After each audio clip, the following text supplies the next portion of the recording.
entre l'université et des entreprises, et qui va travailler sur le vivre ensemble en entreprise. Alors l'université, ce sont des chercheurs qui relèvent de la faculté de droit, de l'Institut de gestion de Rennes, l'IAE, donc des juristes, des spécialistes de RH. Et parallèlement, alors, sont associées aussi les formations de ces facultés. Et de l'autre côté, donc, des entreprises, Ouest France, qui est notre partenaire, mais Cooper Standard, Tribala, Samsic, Crédit Agricole et une collectivité, Rennes Métropole. Donc en fait, vous voyez, en soi, déjà, la chaire est une action de vivre ensemble sur le territoire. Parce qu'en fait, ça fait travailler ensemble des universitaires avec des entreprises et au-delà de ça, et une collectivité territoriale. Et au-delà de ça, des institutions, parce qu'on va travailler avec les prisons, la protection judiciaire de la jeunesse, le rectorat, des groupements d'entreprises, le MEDEF, le Césaire, la Direct, vous voyez, donc c'est plein de gens qui travaillent ensemble au vivre ensemble dans l'entreprise. Alors il y a donc beaucoup d'intervenants, d'institutions, d'entreprises qui sont impliquées, mais quels sont les objectifs que vous allez essayer de remplir? Alors, l'objectif, c'est, durant la durée de cette chaire, qui est de 3 ans, de développer des actions pour favoriser le vivre ensemble en entreprise. Alors, en fait, c'est amener des entreprises qui, déjà dans le cadre de la RSE, font déjà des choses sur le vivre ensemble à aller plus loin, sensibiliser des entreprises qui ne le font pas, mais aussi sensibiliser les salariés, parce qu'en fait, le vivre ensemble, ça a 2 vertus. Ça améliore le bien-être des salariés dans l'entreprise, et en parallèle, ça augmente la performance de l'entreprise, puisque quand vous êtes bien dans votre entreprise, vous augmentez votre performance et vous augmentez celle de l'entreprise. Et en fait, ça a 2 volets. C'est à la fois le vivre ensemble, on travaille sur le vivre ensemble au sein de l'entreprise, c'est-à-dire une entreprise plus humaine peut-être, et puis le vivre ensemble sur le territoire, hein, on est complètement dans votre sujet, une entreprise citoyenne. Alors, Béatrice Arnoux, donc vous êtes DRH donc chez Cooper Standard. Pour quelles raisons une entreprise comme la vôtre a souhaité soutenir cette chaire? Alors, bonjour. Un petit mot sur Cooper Standard, parce qu'on n'est pas forcément très connu. Donc nous, on est un équipementier automobile. On est présent en Bretagne à Vitré. Et puis on a un autre établissement en Normandie et un autre en Moselle. Donc on est un petit peu moins de 1000 en France. On travaille pour les différents constructeurs automobiles. On fait partie d'un groupe américain. Dans le monde, c'est 30 000 salariés présents dans 60 pays. Voilà. Alors en fait, l'histoire de Cooper avec la faculté de Rennes 1, avec la fondation de Rennes 1 plus précisément, elle a commencé en 2015, puisque nous, on a adhéré à une chaire technique qui a une durée de 5 ans et qui visait à faire travailler ensemble un certain nombre d'équipes en recherche et développement chez nous, avec une équipe en recherche et développement à Rennes 1.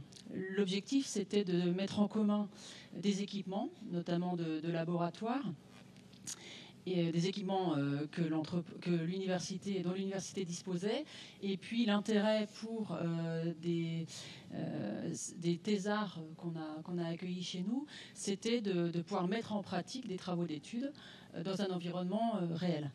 Alors on a travaillé pendant 5 ans par ce biais-là, et puis après Brigitte est venue nous chercher sur un sujet qui touche aux sciences humaines. Et donc on a décidé de continuer l'aventure. L'intérêt pour nous, c'est qu'on est une grosse entreprise, mais on n'est pas si gros que ça. Donc on a besoin des autres pour travailler sur ces sujets-là. Ça nous permet aussi de nous ouvrir, d'ouvrir nos portes, parce que l'industrie automobile, peut-être qu'elle souffre d'un déficit d'image. Et de faire découvrir quels sont nos métiers. On a aussi des métiers qui sont en tension.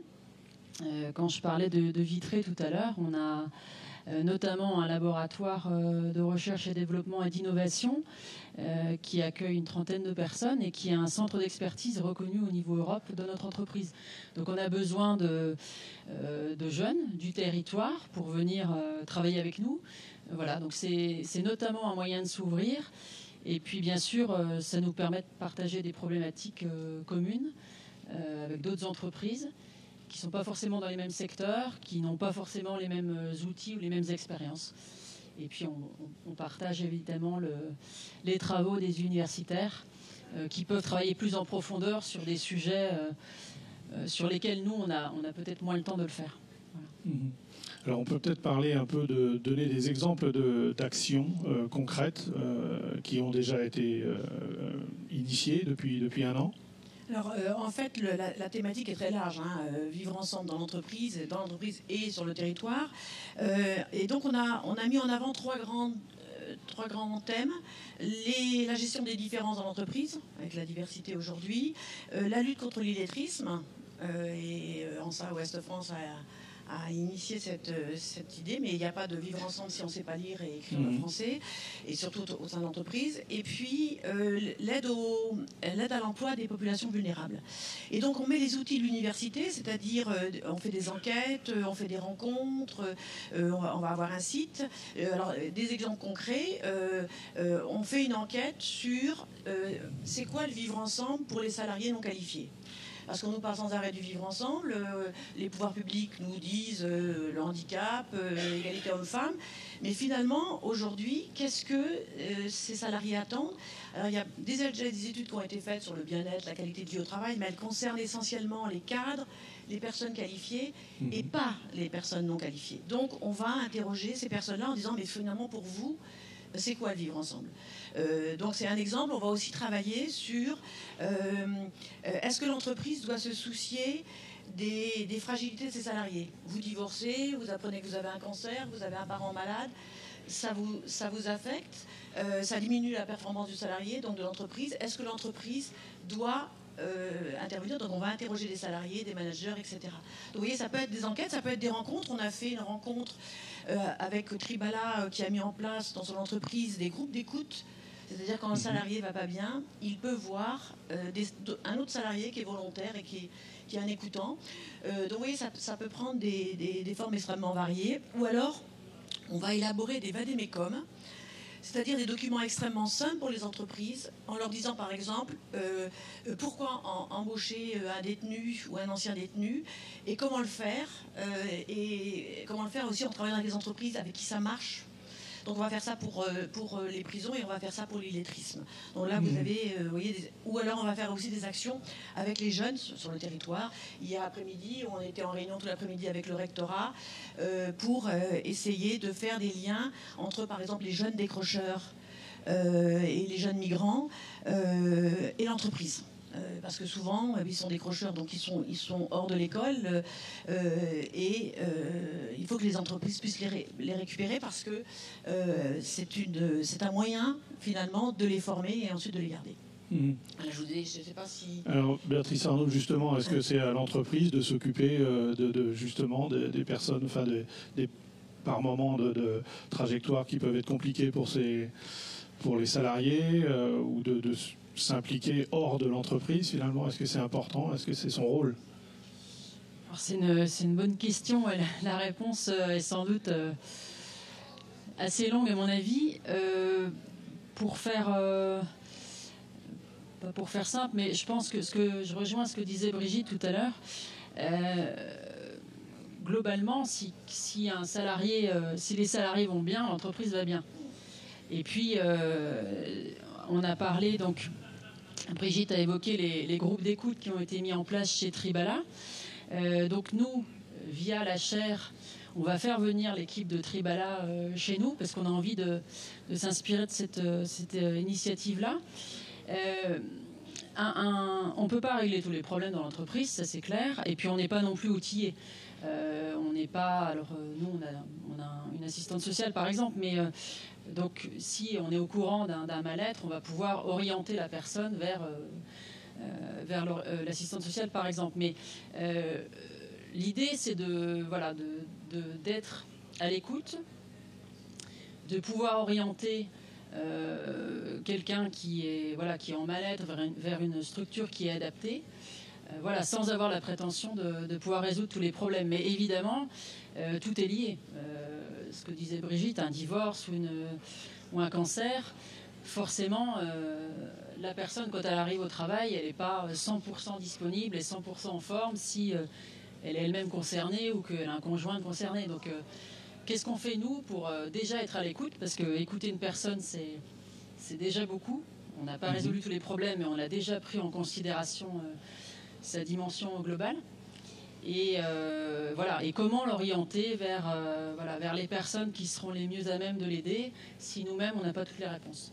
Mais forcément, on doit prendre en compte cette dimension-là. Enfin, on n'est pas les gens ne sont pas des machines. Enfin, voilà.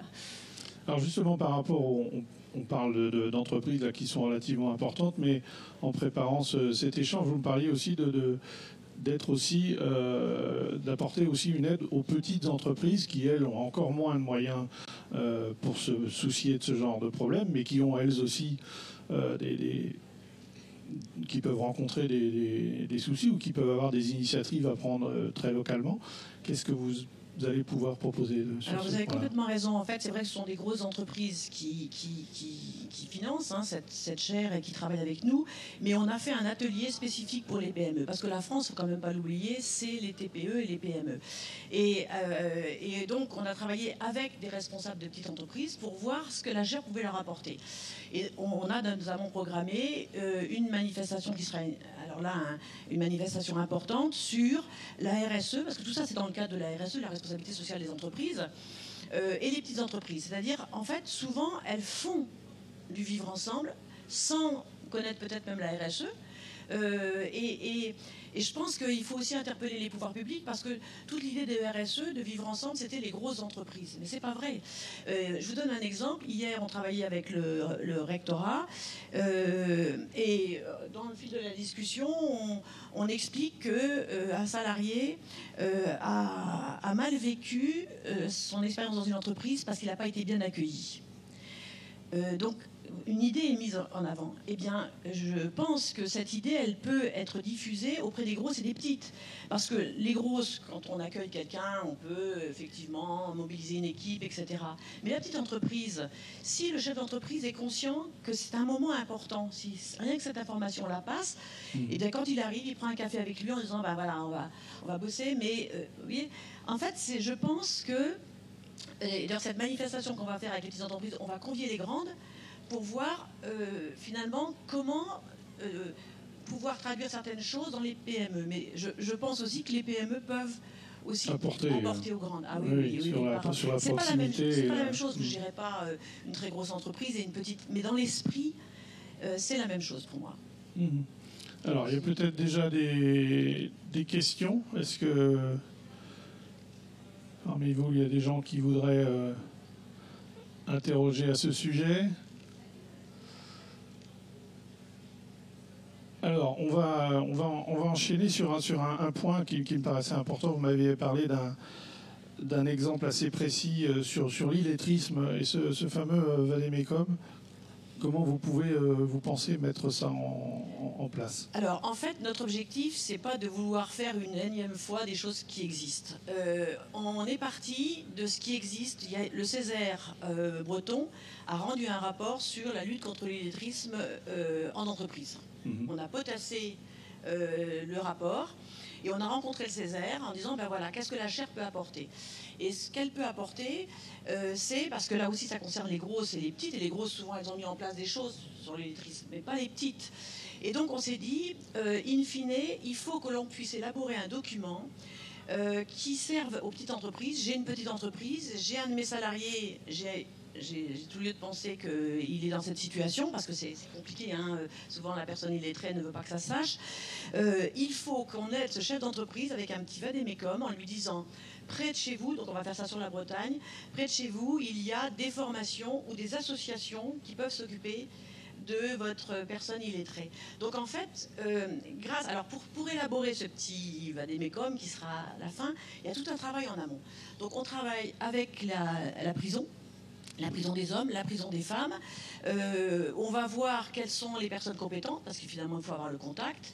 On va travailler avec les entreprises avec qui ça marche, parce que là, c'est pareil. Il ne faut pas rêver, dire faut embaucher des détenus, c'est bien, mais ça exige une certaine expérience. Et l'expérience des entreprises avec qui ça marche, elles vont nous dire, attention, il faut faire ci, il faut faire ça. Et ça, ce sera marqué dans le petit vade-mecum pour aider la personne. Et si la personne veut aller plus loin, on a un site sur lequel il y aura des détails. Donc vous voyez, on ne va pas refaire le monde, mais on va faire des petites actions ponctuelles comme ça, pour concrètement essayer de changer les choses. Et on comptera aussi sur Ouest France, le moment venu, pour faire par exemple un article sur ça. Parce que le chef d'entreprise de la Bretagne, qui va voir que finalement, par un contact, il peut prendre contact avec une association très près de chez lui, parce que le chef d'entreprise, il n'a pas le temps de s'occuper de son salarié. S'il a 3 salariés, l'inscrire à une formation, etc. Donc vous voyez, on va essayer de mettre en place des outils comme ça pour changer les choses. Alors, Béatrice Arnaud, est-ce que vous pouvez nous dire un peu de quoi il s'agit? Donc, vous êtes référente de la thématique jeunes de territoire. Qu'est-ce que vous allez, autour de cette thématique, qu'est-ce qui va être mis en place? Alors, en fait, on a commencé à réfléchir au sujet l'année dernière en intégrant la chaire. Alors, nous, chez Cooper, on a déjà commencé à travailler sur le sujet avant. L'idée, en fait, c'est la chaire, elle doit permettre pour moi de mettre du lien entre les différents acteurs du territoire, que ce soit les entreprises, les pouvoirs publics, les associations, l'université.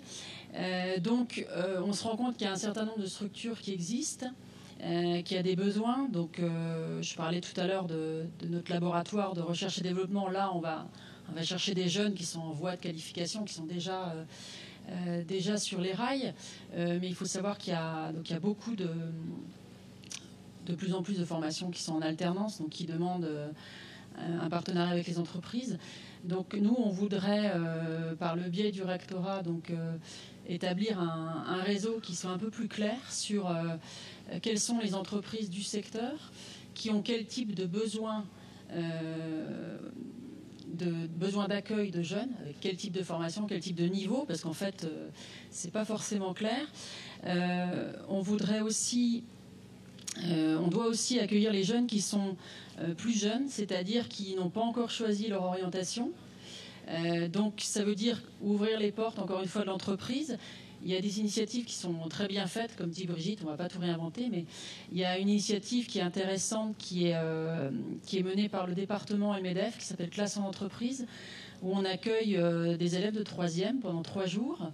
Ils sont à mi-temps en cours, et puis à mi-temps dans l'entreprise. Mais ils sont basés dans l'entreprise, donc nous, on l'a fait à plusieurs reprises chez nous, et c'est vraiment intéressant parce que déjà, ça amène un vent de fraîcheur dans l'entreprise.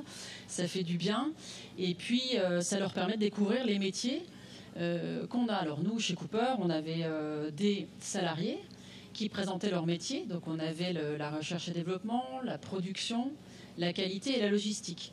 De la conception de la pièce à son départ vers le client. C'est pas forcément des métiers que les jeunes connaissent. Et donc, comment on peut choisir une orientation si on ne sait pas tous les métiers qui peuvent exister? Donc, je pense que c'est intéressant de partager ce type d'expérience. Et puis, en interne, nous, ça permet de mettre en avant des salariés. On a eu des bonnes surprises. Hein. Je me souviens d'un salarié qui était un peu timide et qui a présenté son métier, qui était super. Donc, c'est bien pour tout le monde. On a échangé hier avec le rectorat sur les jeunes qui sont en décrochage. Donc là, c'est pareil, c'est comment on fait pour se faire connaître, parce qu'on a on peut accueillir les jeunes, leur faire prendre goût à un métier, et puis après, les remettre sur la voie de l'apprentissage. Là, on a une petite problématique qui est plus juridique, c'est l'accueil des mineurs, les moins de 18 ans dans l'entreprise, parce qu'il y a certaines contraintes juridiques que nous, on n'arrive pas forcément à surmonter. Quand on a un atelier de fabrication, par exemple, il Il y a des situations à risque où on n'a pas le droit, c'est le code de travail qui le prévoit, de mettre un jeune de moins de 18 ans. Alors qu'il y a des formations type Bac Pro ou BEP qui demandent d'accueillir des jeunes de moins de 18 ans. Donc c'est un peu compliqué. Donc là, on va travailler avec un jeune de Rennes 1 qu'on accueille la semaine prochaine, qui va travailler sur le sujet précis du mineur en entreprise. Quel est le cadre juridique et qu'est-ce qu'on pourrait faire peut-être pour l'assouplir ou voilà. Comment on peut faire de ce cadre juridique qui est aujourd'hui, qui peut être une contrainte dans certaines circonstances, quelque chose de plus souple et plus adapté. On va travailler avec le rectorat parce que voilà, on n'a pas souvent l'occasion de se parler finalement, alors qu'on a des intérêts communs. D'accord. Est-ce qu'il y a des questions ?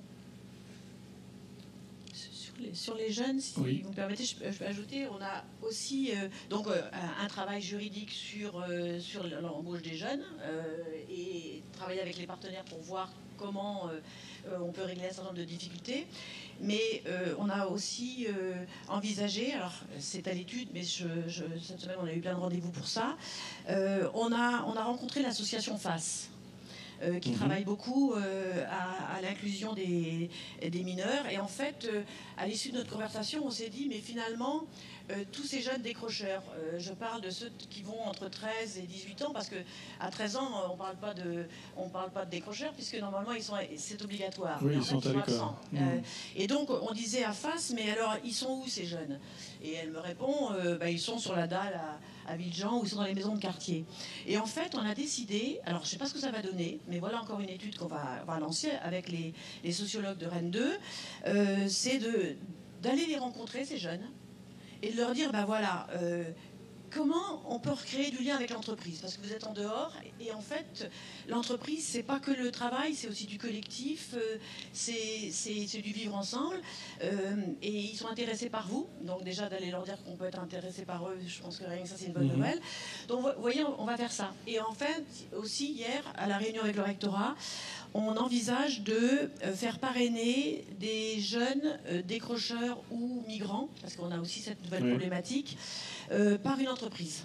Elle le prendrait en charge, elle le parrainerait pour lui présenter l'entreprise, différents postes, parce que finalement l'entreprise qui est près de chez lui, parce qu'il y a le problème de la mobilité après. Le jeune, il faut qu'il puisse se rendre à l'entreprise. Oui, tout à fait. Et donc vous voyez, voilà, c'est des petites actions comme ça, mais ajoutées les unes aux autres, on espère que ça va porter ses fruits. Alors j'aurais une question, parce qu'effectivement on parle des entreprises qui s'ouvrent et qui s'intéressent à des problématiques qui ne sont pas forcément directement leur premier objectif. Mais du côté de l'université, comment est-ce que vous diffusez ce travail-là et mettre les étudiants aussi peut-être un peu plus en contact avec les entreprises et le futur monde du travail ?